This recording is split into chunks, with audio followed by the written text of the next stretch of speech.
प्रिय विद्यार्थियों, ऑनलाइन क्लासों के अंतर्गत आज हम वैद्युत धारिता का एक अन्य महत्वपूर्ण टॉपिक हम लेकर चलते हैं, जो कि है आपका संधारित्रों का संयोजन। संधारित्रों का संयोजन या कॉम्बिनेशन ऑफ कैपेसिटर। अब सबसे पहले हम ये लेकर चले कि जो आपके संधारित्र होते हैं उसको हम निम्न प्रकार से प्रदर्शित करते हैं कि ये जो है वो हम दो समांतर लाइनों को लें तो ये जो है वो आपका एक संधारित्र को प्रदर्शित करता है, या इसको हम इस तरह से लेकर चलें कि एक जो है वो आपकी समांतर प्लेट हो गई, दूसरा जो है वो आपका थोड़ा कर्व के रूप में हम इसको लेकर चले तो ये जो है वो आपका एक नियत धारिता के संधारित्र को जो है वो आपका प्रदर्शित करता है। दूसरा हम लेकर चलते हैं एक ये, और यहां पर अगर हम किसी एरो को लेकर चले तो ये जो है वो आपका एक परिवर्ती संधारित्र होता है। तो साधारणतः जो है वो हम संधारित्र को दो समांतर लाइन या एक समांतर दूसरी जो है वो आपकी थोड़ी वक्रीय लाइन के द्वारा जो है वो हम प्रदर्शित करते हैं। ये जो है वो आपका एक नियत धारिता के संधारित्र को प्रदर्शित करता है, जबकि ये जो है वो आपका एक परिवर्ती धारिता के संधारित्र को जो है वो आपका प्रदर्शित करता है। संधारित्रों के संयोजन में हम ये लेकर चलते हैं कि जब किसी वैद्युत परिपथ में दो या दो से अधिक संधारित्रों को अगर हम जोड़ते हैं तो वो आपका संधारित्रों का संयोजन कहलाता है। संधारित्र के संयोजन में हम दो चीजों को लेकर चलते हैं कि संधारित्रों को हम दो प्रकार से जोड़ते हैं, या संधारित्रों का संयोजन जो है वो आपका दो प्रकार का होता है। सबसे पहले नंबर एक, ये जो है वो आपका कहलाता है श्रेणी क्रम संयोजन। श्रेणी क्रम संयोजन, श्रेणी क्रम संयोजन। इस संयोजन में हम तीन संधारित्रों को लेकर चल रहे हैं जिनकी धारिता जो है वो है आपकी C1। ये पहला संधारित्र, इसकी धारिता जो है वो आपकी हो गई C1। दूसरा संधारित्र, इसकी धारिता जो है वो आपकी हो गई C2। तीसरा संधारित्र, इसकी धारिता जो है वो आपकी हो गई C3। अब ये जो आपका पहला संधारित्र है, ये पहले संधारित्र की पहली प्लेट, ये दूसरे पहले संधारित्र की दूसरी प्लेट, ये दूसरे संधारित्र की पहली प्लेट, ये दूसरे संधारित्र की दूसरी प्लेट, ये तीसरे संधारित्र की पहली प्लेट और ये तीसरे संधारित्र की दूसरी प्लेट। अब इन तीनों संधारित्रों को हमें श्रेणी क्रम में जोड़ना है। तो इस श्रेणी क्रम में जोड़ने के लिए हमने क्या किया कि सबसे पहले संधारित्र की पहली प्लेट को हम बैटरी के पॉजिटिव से इसको हम जोड़ते हैं। तो ये हमने कोई भी बैटरी को लिया और इस बैटरी के पॉजिटिव से पहले संधारित्र की पहली प्लेट को हमने कनेक्ट किया। पहले संधारित्र की दूसरी प्लेट को दूसरे संधारित्र की पहली प्लेट से हमने इसको जोड़ दिया। दूसरे संधारित्र की दूसरी प्लेट को तीसरे संधारित्र की पहली प्लेट से जोड़ दिया। तीसरे संधारित्र की दूसरी प्लेट को हमने बैटरी के नेगेटिव सिरे से इसको हमने जोड़ दिया। तो ये जो है वो आपका C3 और ये विभाजक जो है वो आपका हो गया B।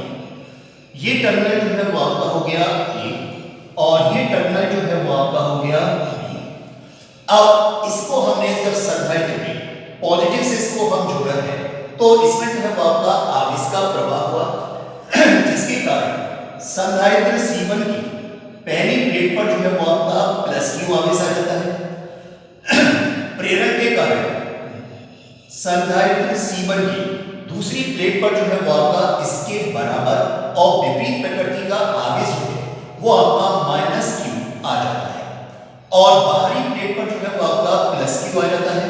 इस बाहरी प्लेट को हमने इससे जोड़ा तो ये +Q आवेश जो है वो आपका दूसरे संधारित्र की पहली प्लेट पर चला जाता है।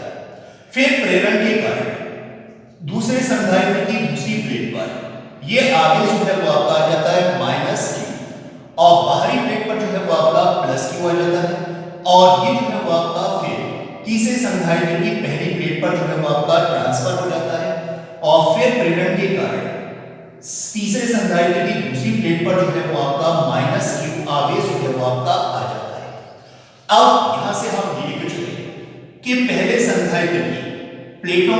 मध्य विभवांतर जो है वो है आपका V1।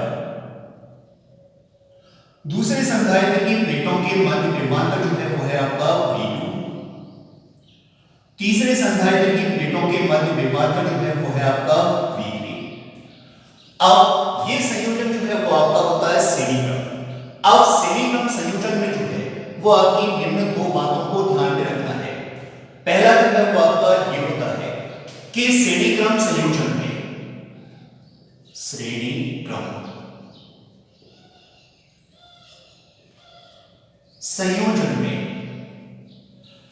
संधारित्र की प्रत्येक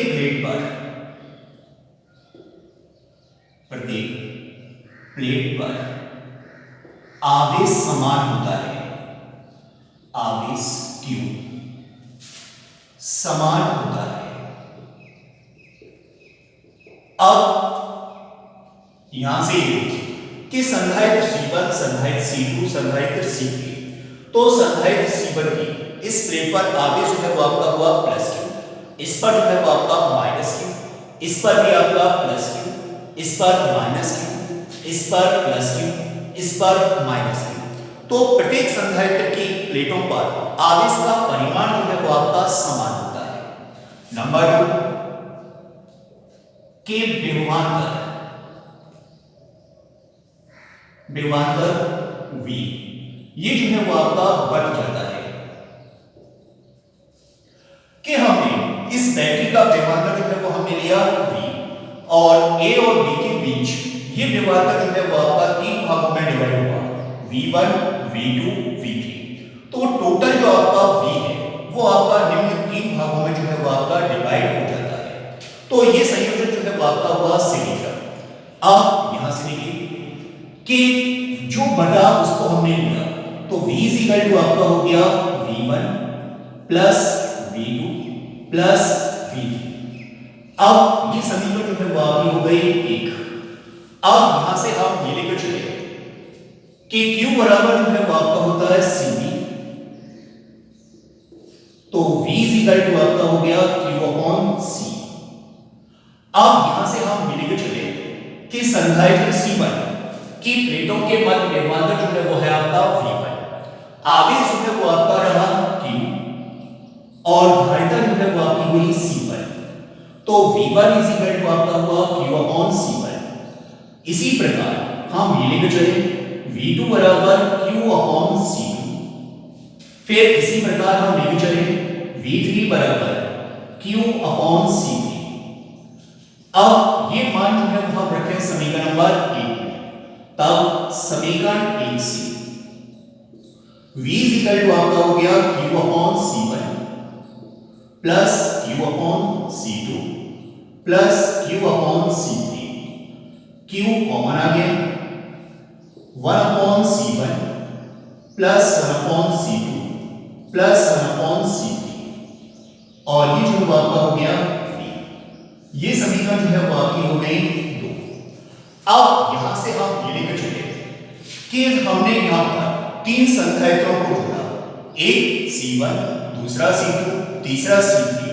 अगर हम इन तीनों संधारित्रों के स्थान पर एक ऐसा हम संधारित्र लें जिसकी प्लेटों के मध्य विभवांतर V लगाने पर इसमें जो आपका प्रवाहित आवेश है वो आपका Q, तो इसकी जो आपकी धारिता होगी वो इन तीनों की धारिताओं की तुल्य धारिता जो है वो आपकी कहलाएगी।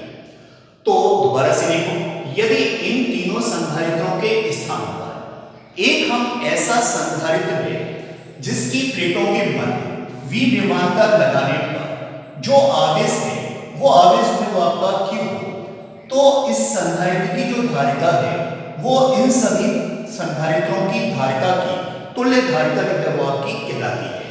तब इस कंडीशन में क्या हो जाएगा, V इक्वल टू आपका हो गया Q अपॉन C, जहां C जो है वो आपकी हो गई इसकी तुल्य धारिता।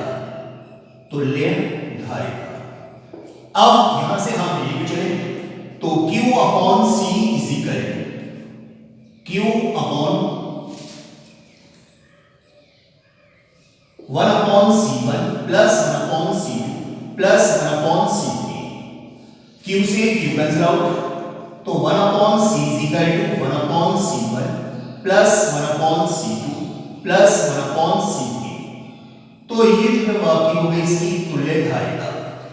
तो अब श्रेणी क्रम संयोजन में तुल्य धारिता का मान ज्ञात करने के लिए जो आपका सूत्र है वो है आपका 1/c is equal to 1/c1 plus 1/c2 plus 1/c3। तो ये जो है वो आपका कहलाता है श्रेणी क्रम संयोजन। अब श्रेणी क्रम संयोजन में कुछ बातों को ध्यान में रखना है। पहले हम ये लेकर चले नंबर 1 कि इसमें तो आपकी तुल्य धारिता का मान निकल कर आता है, यानी कि C इक्विवेलेंट या तुल्य धारिता। ये जो है वो आपका परिपथ में जितने भी आपकी संधारित्र लगे होते हैं उन संधारित्रों में जो सबसे कम धारिता का होता है उससे भी कम मान जो है वो आपका प्राप्त होता है C इक्विवेलेंट का। तो इसका मान जो है वो आपका क्या होगा, सबसे कम, सबसे कम। अब जैसे अगर हम ये लेकर चले C1 का मान जो है वो हमने लिया 1 माइक्रोफैरड, C2 का मान जो है वो हमने लिया 2 माइक्रोफैरड, C3 का मान जो है वो हमने लिया 3 माइक्रोफैरड। अब सबसे कम जो है वो आपका क्या है, 1 माइक्रोफैरड। अब इसको अगर हम श्रेणी क्रम में जोड़ते हैं तो 1/1 प्लस 1/2 प्लस 1/3, एलसीएम जो है वो आपका हो गया 6। तो 6 plus 3 plus 2 is equal to 11/6। तो 1/c, तो c इज इक्वल टू आपका हो गया 6/11। और ये मान जो है वो आपका 1 से जो है वो आपका कम है, यानी कि ये मान जो है वो आपका C1 से कम है। तो तुल्य धारिता का मान जो है वो आपका सदैव संयोजन में लगी कुल धारिताओं यानी कि सभी धारिताओं के जो सबसे कम मान है उससे भी कम जो है वो आपका प्राप्त होता है। अब दूसरा देखो यहां से, दूसरी चीज आपकी ये होती है कि यदि हमने समान धारिता के n संधारित्रों को लिया, तो यहां पर हमने n संधारित्रों को लिया जिसमें प्रत्येक की धारिता जो है, प्रत्येक की धारिता ये जो है वो आपकी है C। तो C इक्विवेलेंट जो है वो आपका हो जाएगा C/n। तो कुल धारिता का मान जो है वो आपका हुआ C/n। लेकिन कब, जब n संधारित्रों को हमने लिया जिसमें प्रत्येक की धारिता जो है वो आपकी C है, तो तुल्य धारिता का मान जो है वो आपका C/n जो है वो आपका प्राप्त होता है। अब देखिए चले अगला नंबर 3। इसमें जो है वो हमने ये लिया कि अगर हम दो संधारित्रों को लेकर चले, एक की धारिता C1 दूसरे की धारिता जो है वो आपकी C2, तो C इक्विवेलेंट का मान जो है वो आपका C1 C2 upon C1 plus C2 ये जो है वो आपका प्राप्त होता है। तो इसका फॉर्मूला जो है वो आपका हुआ C equivalent is equal to C1 C2 upon C1 plus C2। अब अगला हम ये लेकर चले कि जैसा कि मैंने यहां पर बताया श्रेणी क्रम संयोजन में प्रत्येक संधारित्र पर आवेश की मान जो है वो आपका समान होता है। तो यहीं से अगर हम ये लेकर चले कि दो संधारित्र हमने लिए, एक की धारिता C1 दूसरे की धारिता C2 और इनको हमने श्रेणी क्रम में जोड़ा। जब इनको हम श्रेणी क्रम में जोड़ते हैं तो इसके सिरों पर विभवांतर V1, इसके सिरों पर विभवांतर V2। लेकिन जब श्रेणी क्रम में जोड़ेंगे तो दोनों में आवेश जो है वो आपका रहेगा समान। तो ये समान आवेश जो है वो आपका हो गया Q बराबर C1 V1 is equal to C2 V2। तो यहां से जो है वो आपका हुआ C1 upon C2 is equal to V2 upon V1 या V1 upon V2 is equal to C2 upon C1। यानी कि जो इन पर विभव का मान जो है या विभवांतर का मान जो बढ़ता है वो इनकी धारिताओं के जो है वो आपका व्युत्क्रमानुपाती होता है। जिसकी धारिता जो है वो आपकी अधिक होगी उसकी प्लेटों के मध्य विभवांतर भी कम होगा। तो ये जो है आपका हुआ विभव। अब नंबर हम लेकर चले 4। अगर हम ये लेकर चलते हैं कि समान धारिता के संधारित्र जैसे हमने लिया सी और सी, और इनको हमने क्या किया, श्रेणी क्रम में जोड़ा, तो इन पर जो आपका विभवांतर होगा वो भी आपका समान बनेगा, और ये मान जो है वो आपका होगा v/2 और v/2। तो समान धारिता के संधारित्रों को श्रेणी क्रम में जोड़ने पर उन पर विभवांतर का मान भी आपका समान रूप से बढ़ता है। तो ये जो है वो आपका कहलाता है संधारित्रों का श्रेणी क्रम संयोजन। अब दूसरा हम लेके चले समांतर क्रम संयोजन।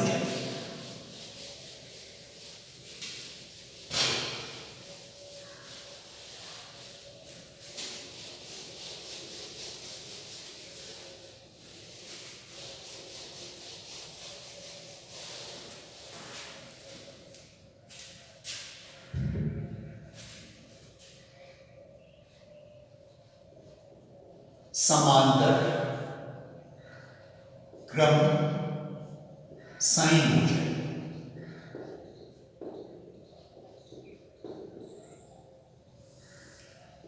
अब इसमें भी हमने तीन संधारित्रों को लिया।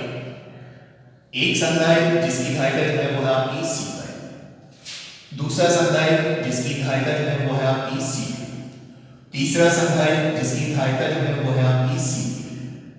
तो ये जो है वो आपके तीन संधारित्र जिनकी धारिता जो है वो आपकी क्रमशः C1, C2, C3 है। ये संधारित्र की ये जो है वो आपकी हुई पहली प्लेट, ये दूसरे संधारित्र की पहले संधारित्र की दूसरी प्लेट, ये दूसरे संधारित्र की पहली प्लेट, ये दूसरे संधारित्र की दूसरी प्लेट, ये तीसरे संधारित्र की पहली प्लेट, और ये तीसरे संधारित्र की दूसरी प्लेट। अब इन तीनों संधारित्रों को हम समांतर क्रम में जोड़ते हैं। तो इसके लिए हमने क्या किया, तीनों संधारित्रों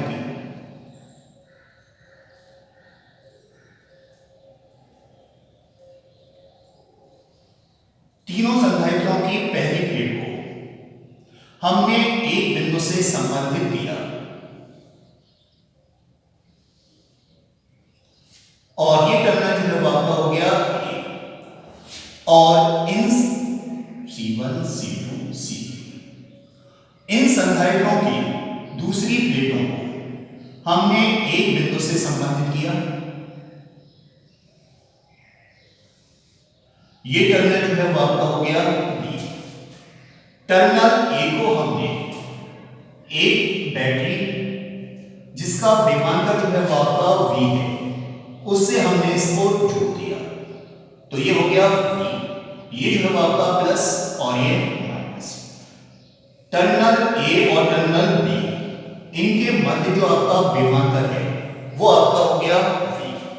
जब इन संधारित्रों को हमने V वोल्ट की बैटरी से हमने इसको जोड़ा, तो यहां पर जो है वो आपका इस पर एक आवेश जो है वो आपका आया, वो आपका आवेश हो गया प्लस Q1। प्रेरण के कारण जो है वो आपका हो गया माइनस Q1। दूसरे संधारित्र पर जो आवेश गया वो आवेश जो है वो आपका हो गया प्लस Q2। दूसरे संधारित्र की दूसरी प्लेट पर यह आवेश जो है वो आपका हो गया माइनस Q2। तीसरे संधारित्र की पहली प्लेट पर जो आवेश है वो आपका होगा प्लस Q3, और तीसरे संधारित्र की दूसरी प्लेट पर ये जो है आवेश हो गया माइनस Q3। अब यहां से जो टोटल आवेश है वो आपका तीन भागों में डिवाइड हुआ, एक Q1, दूसरा Q2, तीसरा Q3, और टोटल आवेश जो है वो आपका हो गया Q बराबर Q1 plus Q2 plus Q3। अब इन सभी संधारित्रों की दूसरी प्लेटों के बाह्य आवेश स्लेट पर ये जो है वो आपका plus Q1 plus Q2 plus Q3 ये तीनों आवेश जो है वो आपके आ जाते हैं, और ये जो है वो आपके बैटरी के नेगेटिव सिरे से जो है वो आपका जुड़ जाता है। अब यहां से हम इसमें भी दो चीजों को लेकर चलते हैं। पहला कि समांतर क्रम संयोजन में समांतर क्रम संयोजन में प्रत्येक संधारित्र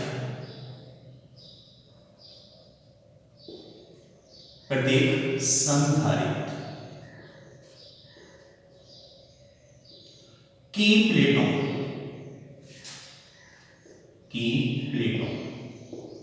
के मध्य विभवांतर V समान रहता है, V समान रहता है। नंबर 2, के आवेश Q, आवेश Q ये जो है वो आपका बढ़ जाता है, आवेश Q जो है वो आपका क्या हुआ, बढ़ जाता है। अब यहीं से हम इसी चीज को लिख चुके, टोटल आवेश जो है वो आपका हुआ Q, और ये जो है वो आपका 3 भागों में डिवाइड हुआ, एक Q1, दूसरा Q2 प्लस Q3। ये समीकरण जो है वो आपकी हो गई 1। अब Q बराबर जो है वो आपका होता है C, तो यहां से हम ये लेके चले Q1 बराबर आपका हुआ C1V, क्योंकि प्रत्येक संधारित्र की प्लेटों पर विभवांतर जो है वो आपका V समान रहेगा। Q2 बराबर आपका हुआ C2V, Q3 बराबर C3V। अब Q1, Q2, Q3 के मान समीकरण नंबर 1 में रखते हैं, तो Q बराबर आपका हुआ C1V plus C2V plus C3V, Q V common आ गया, C1 plus C2 plus C3, ये समीकरण जो है वो आपकी हो गई 2। अब यहां से हम पहले की तरह ये लेके चले कि यदि इन तीनों संधारित्रों के स्थान पर हम एक ऐसा संधारित्र लें जिसकी प्लेटों को V वोल्ट की बैटरी से जोड़ने पर इसकी प्लेटों पर जो आवेश है वो आपका Q हो जाए, तो इस संधारित्र की धारिता जो है वो इन संयोजन में लगे धारिताओं का तुल्य धारिता जो है वो आपकी कहलाएगी। तो यहां से जो है आपका क्या हुआ, Q बराबर CV, जहां C जो है वो इस संयोजन की जो है वो आपकी तुल्य धारिता है। तो यहां से जो आपका हो गया CV is equal to V, C1 plus C2 plus C3, और ये समीकरण जो है आपकी हो गई 3। V से V कैंसिल आउट, तो C बराबर आपका हो गया C1 plus C2 plus C3। तो ये जो है आपका हुआ समांतर क्रम संयोजन। तो समांतर क्रम संयोजन में तुल्य धारिता जो है वो उन धारिताओं के योग के बराबर होती है। तो C बराबर आपका हो गया C1 plus C2 plus C3।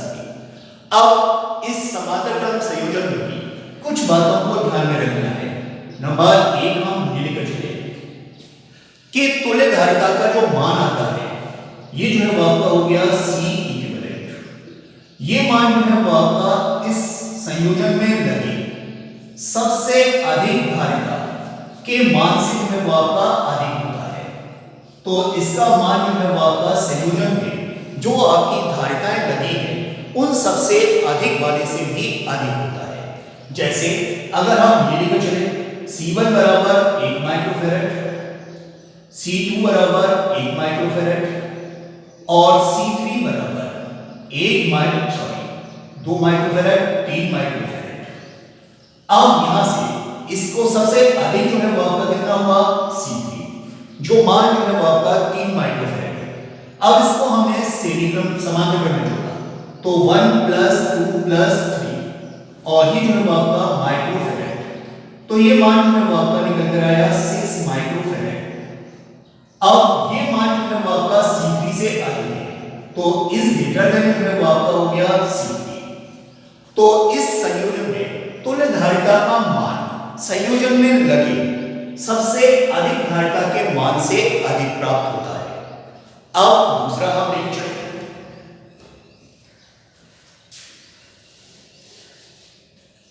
अब हमने क्या किया कि N समान धारिता C के संधारित्रों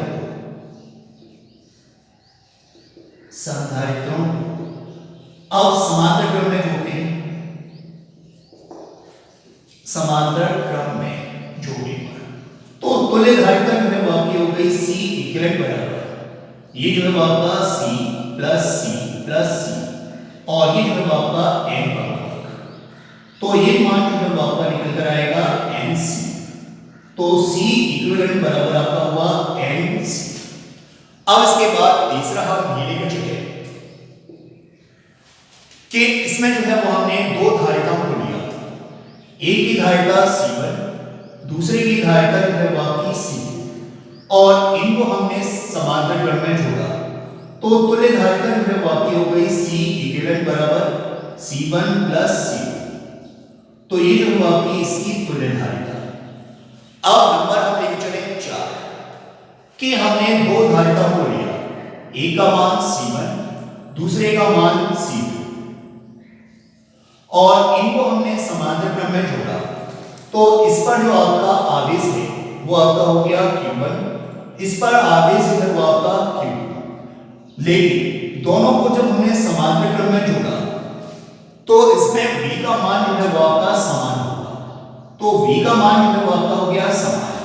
तो यहां से जो है वो आपका हो गया V Q1 upon C1 Q2 upon C2। तो यहां से जो है वो आपका हो गया Q1 upon Q2 C1 upon C2।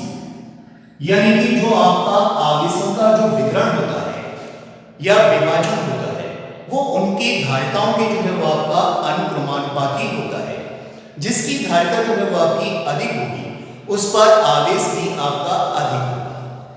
अब इसी में हम ये लेकर चले कि यदि हमने समान धारिता के संधारित्रों को लिया C व C, तो जो इन पर आवेश का वितरण होता है तो आवेश भी आपका समान वितरित होगा, और ये आवेश जो है वो आपका हो जाएगा Q/2 और ये Q/2। तो ये जो है वो आपका कहलाता है समांतर क्रम संयोजन। यहां से दोबारा से देखो, सबसे पहले हमने 3 संधारित्रों को लिया C1 C2 C3, ये इसकी पहली प्लेट, दूसरी प्लेट, ये दूसरे संधारित्र की पहली प्लेट, दूसरी प्लेट, ये तीसरे संधारित्र की पहली प्लेट, दूसरी प्लेट। इनको हमें समांतर क्रम में जोड़ना है। तो समांतर क्रम में हम इस प्रकार से जोड़ते हैं कि सभी संधारित्रों की पहली प्लेटों को हमने A बिंदु से जोड़ दिया, दूसरी प्लेटों को हमने B बिंदु से जोड़ा, और इन बिंदुओं को हमने एक B विभवांतर या V वोल्ट की बैटरी से हमने इसको जोड़ा। तो यहां से जो है वो आपका आवेश प्रवाहित होता है। तो यहां से टोटल आवेश जो है वो आपका प्रवाहित हुआ Q, और ये आवेश जो है वो आपका 3 भागों में डिवाइड हो जाता है, एक Q1, दूसरा Q2, तीसरा Q3। तो इस पर जो आपका आवेश गया वो आपका हो गया प्लस Q1, प्रेरण के कारण इस प्लेट के भीतरी तल पर जो है वो आपका माइनस Q1, और फिर दूसरी प्लेट, दूसरे संधारित्र की पहली प्लेट पर ये आवेश जो है वो आपका प्लस Q, इस Q2, इस पर जो है वो आपका माइनस Q, तीसरे संधारित्र पर ये आवेश जो है प्लस Q3 तथा माइनस Q3 के रूप में जो है वो आपका वितरित होता है। अब समांतर क्रम संयोजन में ये दो बातें जो है वो हमें ध्यान रखनी है। पहला, समांतर क्रम संयोजन में प्रत्येक संधारित्र की प्लेटों के मध्य जो विभवांतर होता है V, वो आपका समान रहता है। नंबर 2, जो आवेश है Q वो आपका बढ़ जाता है। जो आवेश बढ़ा वो आपका हो गया Q बराबर Q1 plus Q2 plus Q3, ये समीकरण हो गई 1। अब यहां से हमने लिया Q बराबर आपका होता है C, तो Q1 C1V, Q2 C2V, Q3 C3V। इन मानों को हमने समीकरण नंबर 1 में रखा, तो Q बराबर C1V plus C2V plus C3V, तो Q आपका हो गया V bracket C1 plus C2 plus C3। अगर हम इन तीनों संधारित्रों के स्थान पर एक ऐसा संधारित्र लें जिसकी प्लेटों को V विभवांतर से जोड़ने पर उसमें प्रवाहित आवेश हो या उसमें जो आवेश की मात्रा है वो आपका Q, तो इसकी धारिता जो है वो आपकी इस संयोजन की तुल्य धारिता जो है वो आपकी कहलाती है। तो Q बराबर आपका हुआ C, जहां C जो है वो आपकी हो गई तुल्य धारिता, तो CV V bracket C1 plus C2 plus C3, तो C बराबर C1 plus C2 plus C3। तो ये जो है वो आपका हो गया समांतर क्रम में तुल्य धारिता का फॉर्मूला। अब यहां पर हम 4 बातों को ध्यान में रखते हैं। पहला, कि जो तुल्य धारिता का मान निकल कर आता है वो संयोजन में लगे सबसे अधिक धारिता के मान से अधिक होता है। नंबर 2, कि अगर हम n स्मॉल n समान धारिता के जिनमें से प्रत्येक की धारिता जो है वो आपकी क्या है C, को अगर हम समांतर क्रम में जोड़ते हैं तो तुल्य धारिता का मान जो है वो आपका Nc प्राप्त होता है। नंबर 3, अगर हमने दो संधारित्रों को लिया जिनकी धारिताएं जो है वो आपकी क्रमशः C1 व C2 है और इनको हमने समांतर क्रम में जोड़ा तो C इक्विवेलेंट बराबर आपका होता है C1 प्लस C2। अब से आगे के पॉइंट को देखो कि यहाँ पर हमने दो धारिताओं को लिया, एक C1 दूसरा आपका C2 और इनको हमने समांतर क्रम में जोड़ा तो इस पर जो आपका आवेश की मात्रा है वो आपकी हुई Q1, इस पर आवेश की मात्रा Q2, लेकिन समांतर क्रम में होने के कारण जो V का मान है वो आपका हो गया समान, तो V आपका हुआ Q1/C1 Q2/C2। तो यहां से जो है वो आपका ये निकल कर आता है Q1/Q2 C1/C2, यानी कि जो आवेश का वितरण होता है या आवेश बढ़ता है वो उनकी धारिताओं की जो है वो आपका अनुक्रमानुपाती होता है। जिसकी धारिता अधिक होगी उस पर आवेश भी अधिक होगा और जिसकी धारिता कम होगी उस पर आवेश की मात्रा भी कम होगी। और अगर हम दो समान धारिता के संधारित्रों को लें और उनको समांतर क्रम में जोड़ें तो इन पर जो आवेश का वितरण होगा वो भी आपका समान होगा। तो ये जो है आपका कहलाता है संधारित्रों का संयुग्म।